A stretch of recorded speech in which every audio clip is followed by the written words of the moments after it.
Bon, salut Steve, Bonjour Nicolas, ça va? ça va très bien, oui, pleine forme. Bon, alors, je t'invite aujourd'hui là sur mon petit podcast de tennis de table où on essaie de donner des conseils à des futurs champions parce que nous, on a joué ensemble, ça commence à dater là, ça fait la première fois qu'on a joué ensemble, ça doit faire 20 ans là, Steve. C'est ça, ça fait 20 ans, ouais. Donc, on a joué en national et en fait, quand je me suis demandé quel témoignage je pouvais apporter à des joueurs que j'entraîne là sur un parcours qui sortait un peu de l'ordinaire, eh bien, j'ai pensé à toi en premier. Donc, eh ben, tu es le premier invité sur ce podcast. Eh ben, c'est gentil de Euh, m'avoir invité. alors, je t'ai invité pour plein de raisons dont on va parler, mais une en particulier, c'est que la plupart des joueurs là que j'entraîne ou la plupart des questions qu'on me pose, c'est qu'il y a une obsession du picot.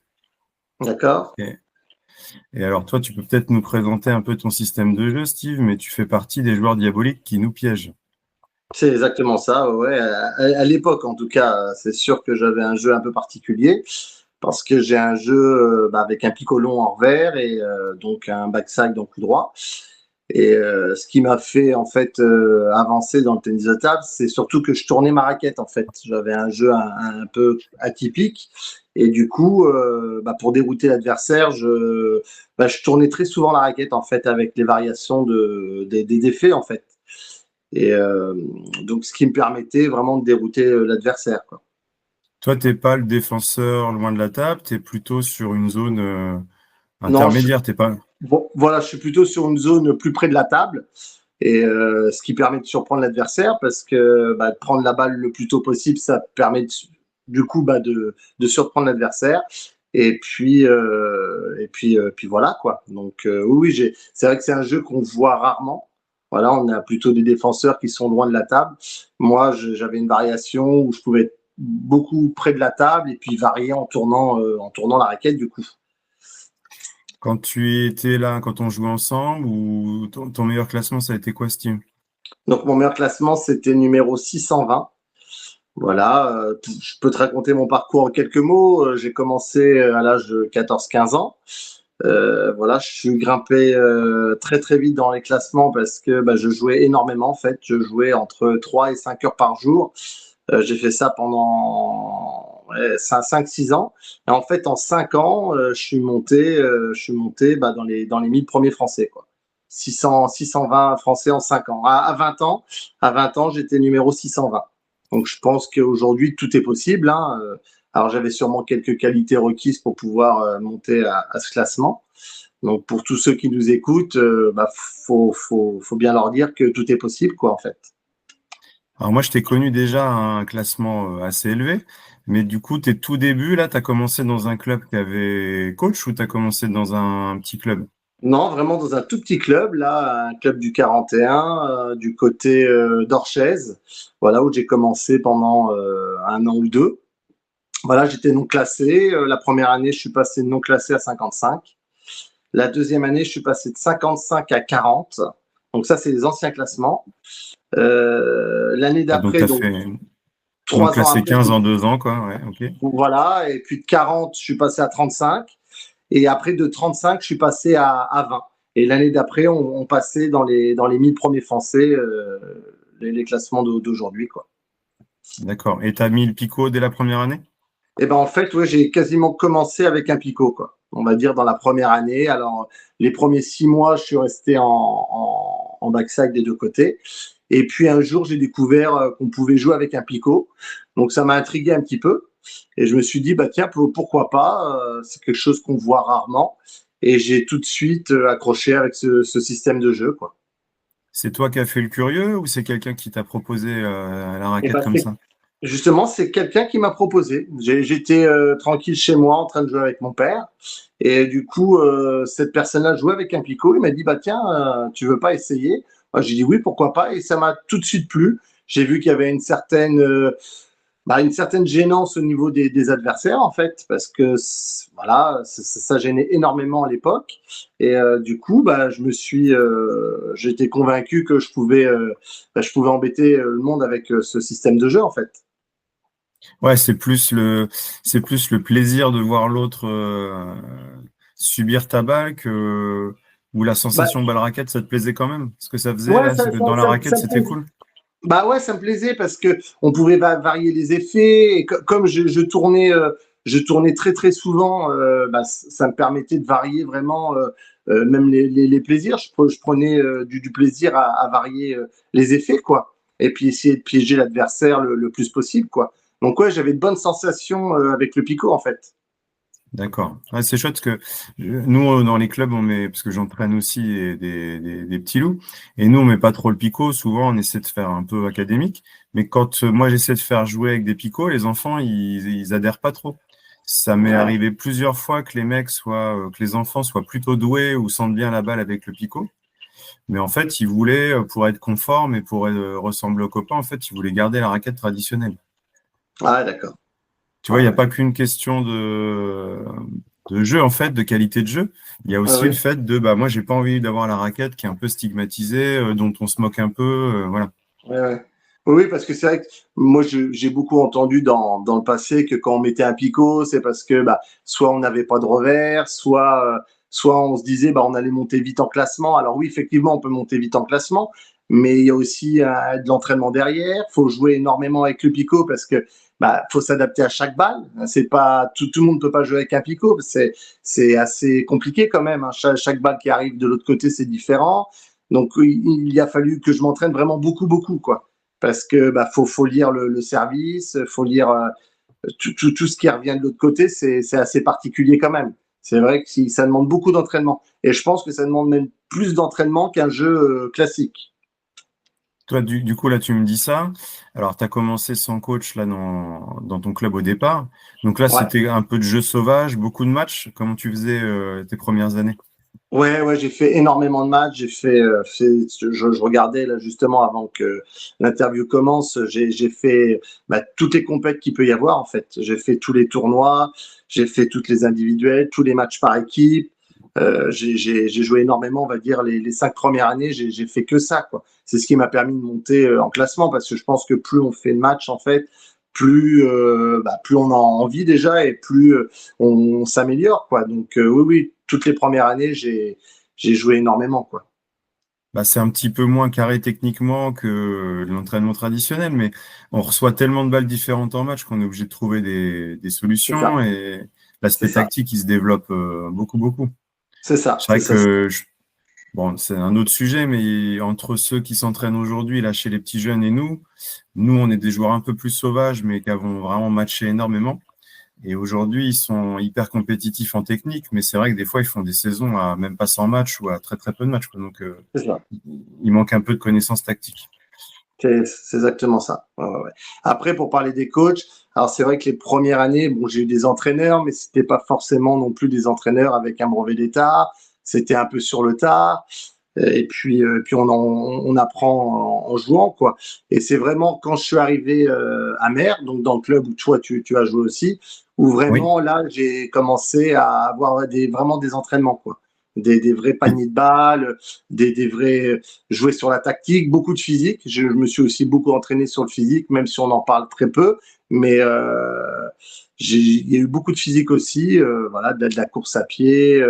Je faisais même attention à une période, à ce que je mangeais et tout ça.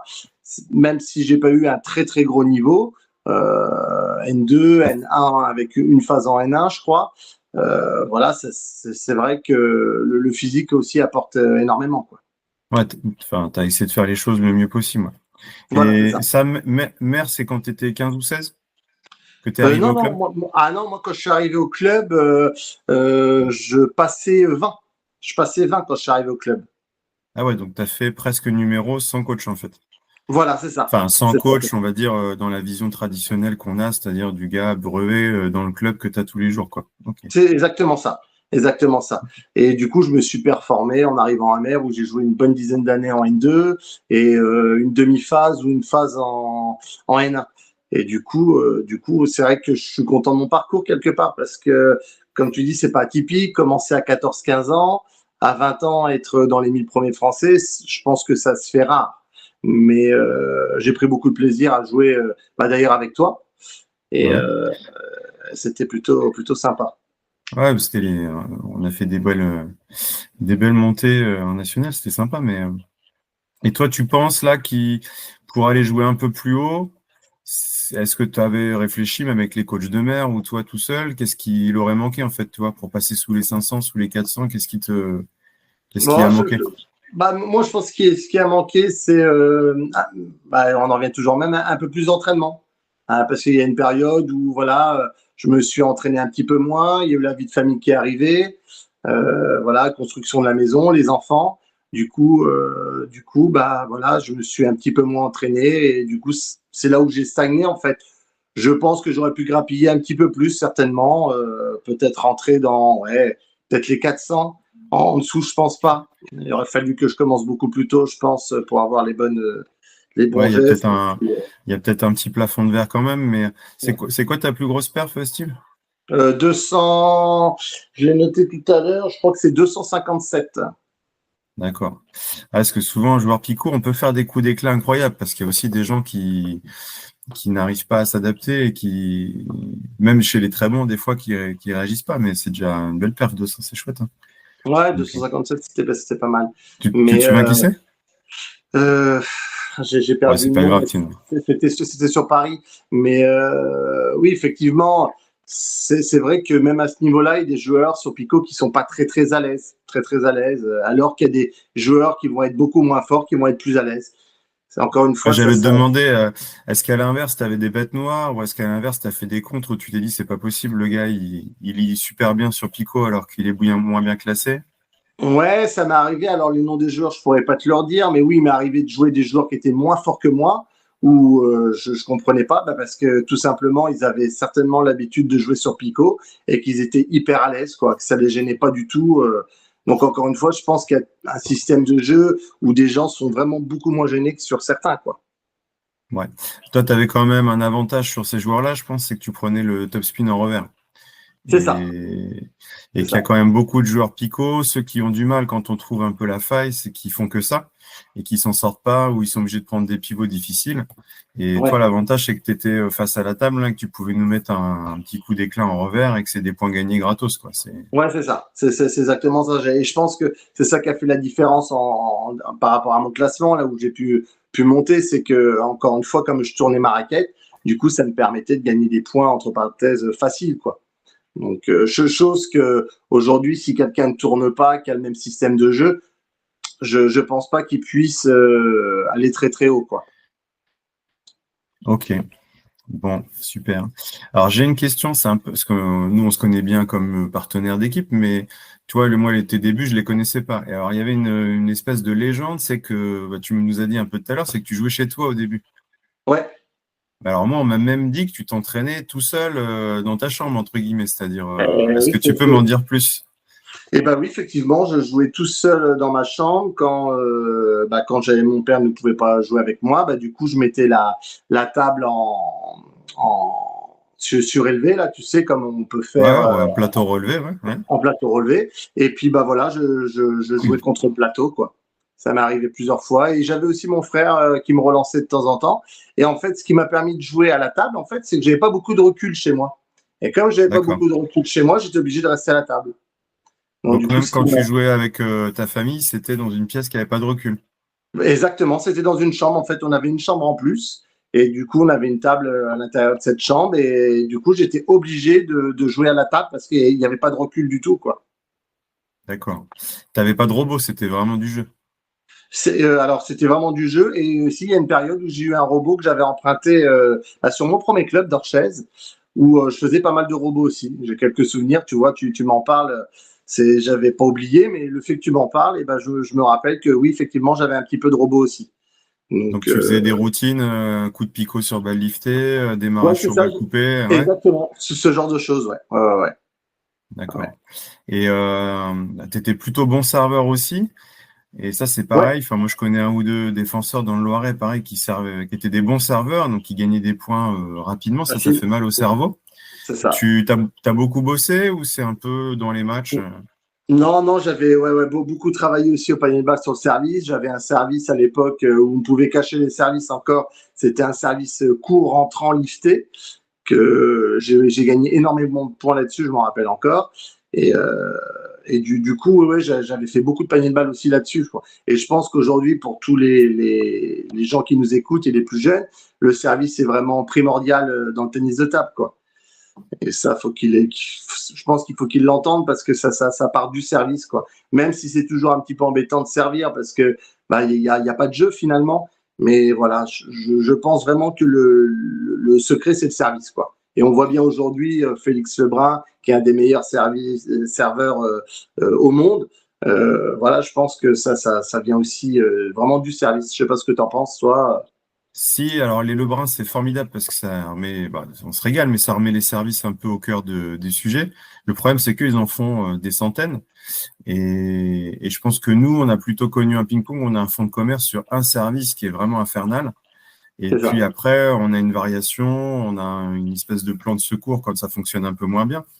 Mais je pense qu'il faut quand même se spécialiser, entre guillemets, dans un service qu'on maîtrise parfaitement et qui est hyper rassurant. Parce que changer tout le temps, c'est aussi quand même une grande part d'imprévu. Donc, C'est ça. bon, là, les Lebrun, c'est vraiment un niveau de jeu qui est phénoménal. Mais sinon, maîtriser un service très bien, savoir pourquoi on le fait, c'est déjà, à mon avis, une bonne base. Ouais, tout à fait d'accord. Mais on peut pas ne pas faire de panier de service. Ça, je pense que tout le monde sera d'accord. On l'obtient parce qu'on l'a travaillé des heures, quoi. Il y a pas de secret. Non, c'est ça, à force de travailler. D'accord. Ouais, donc quand tu dis là, tu jouais beaucoup, c'est-à-dire que tu faisais ta séance au club et tu refaisais du ping à la maison, en fait, en famille. Ouais, j'ai le souvenir qu'après ma séance de club, je rentrais et je retapais la balle. Même pour te dire, alors je sais pas si c'est bien ou pas bien, mais il y a même des fois où je rentrais de l'école et je faisais pas mes devoirs et j'allais taper la balle, quoi.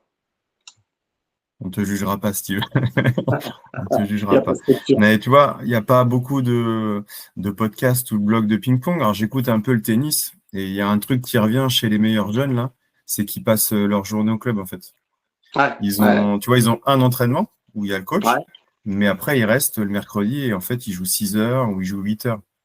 ouais. Ou tu vois des gars comme Gilles Simon, des grands champions, ils racontent que dans leur jeunesse en fait ils lâchaient pas la raquette du mercredi et du samedi et ils faisaient qu'un entraînement, mais qui jouaient Ouais, 8 heures après en libre.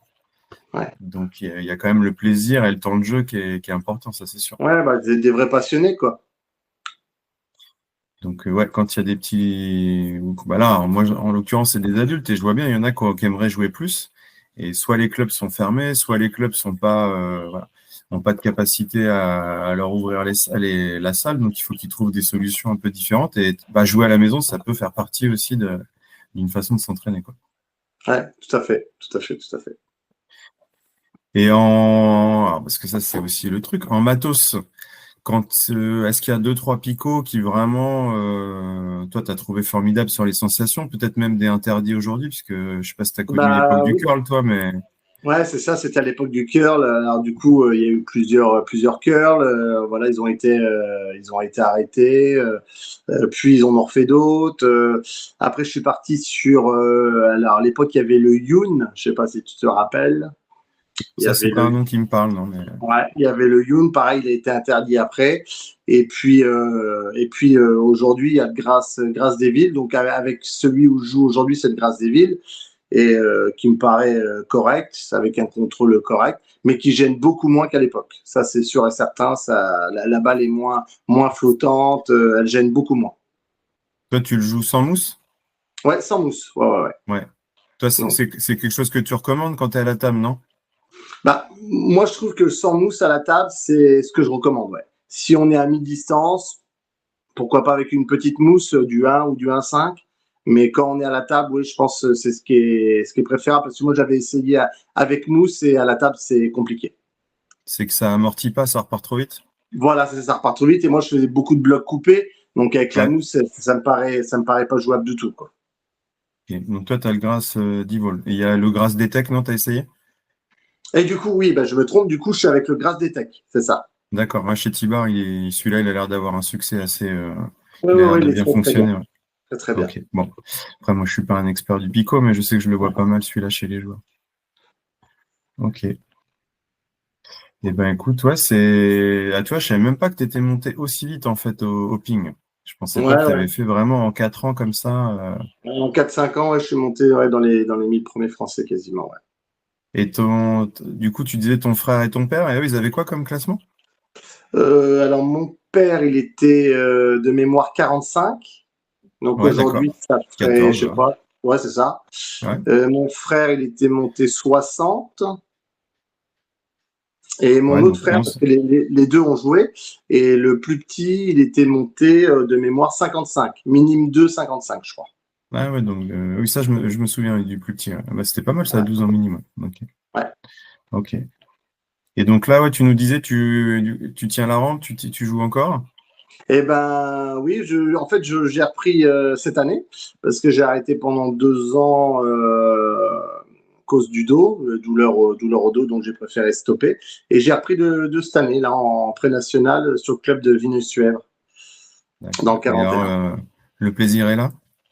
Ouais, le plaisir est là, mais comme bah, je m'entraîne pas beaucoup, du coup, je fais beaucoup de fautes de remise, beaucoup de fautes de placement. Donc voilà, mais le plaisir est toujours là, quoi. Je me bats à la table, alors même si je gagne pas tout le temps, mais au moins j'ai le plaisir de me battre, quoi. Bon, t'es encore 17 là, c'est ça, Steve? 18? Ouais, je dois 18? être 17-60, je crois, un truc dans ce genre, ouais. Ouais, D'accord. ouais, ouais. Bon. Tu reprends juste comme ça pour le plaisir et t'es avec les copains ou tu t'es donné un petit objectif quand même? Non, je me suis pas donné d'objectif. Là, je joue avec les potes. Et puis voilà. Mais c'est vrai que je me dis, des fois, je passe pas loin.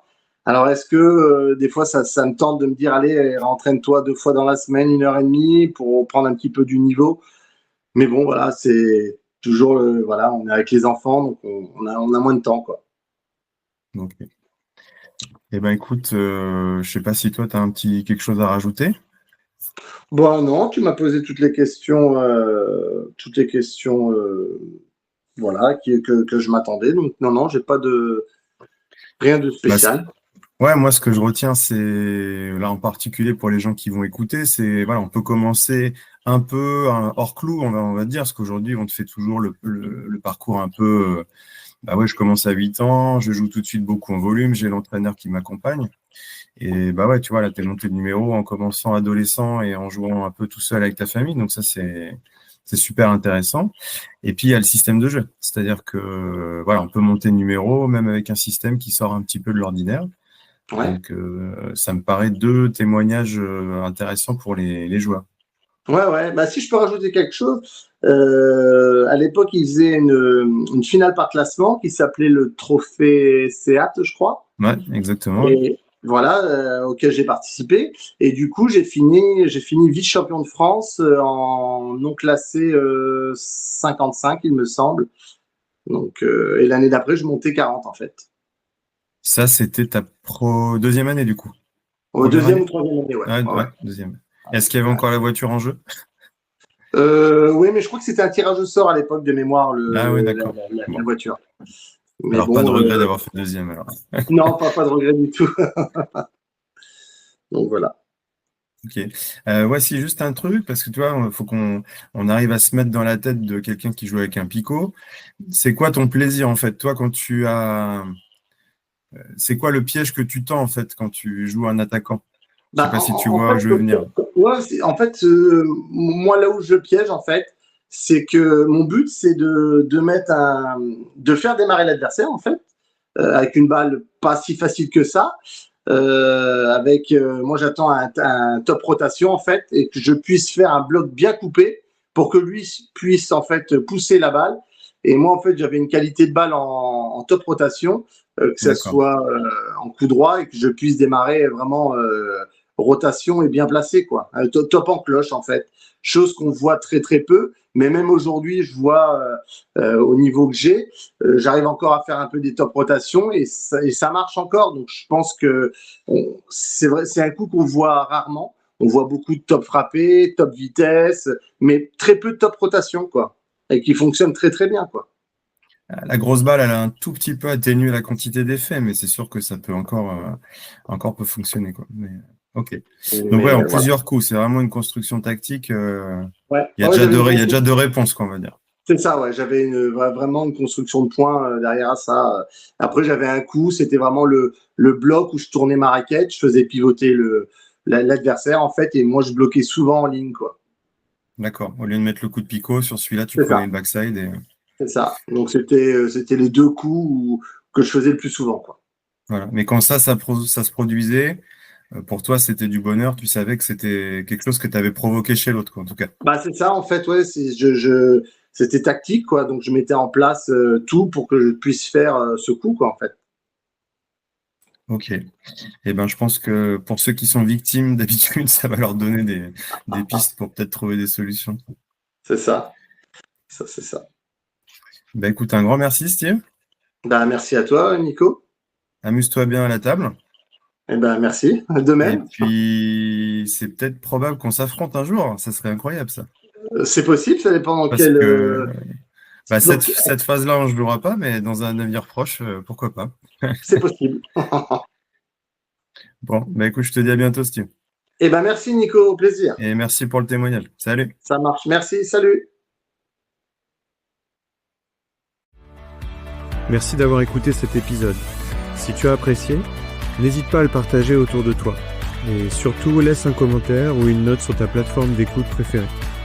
Ton avis est précieux pour améliorer ce podcast et connaître les sujets qui te passionnent. À très bientôt pour un nouvel épisode. Et d'ici là, continue à construire ton jeu, point par point.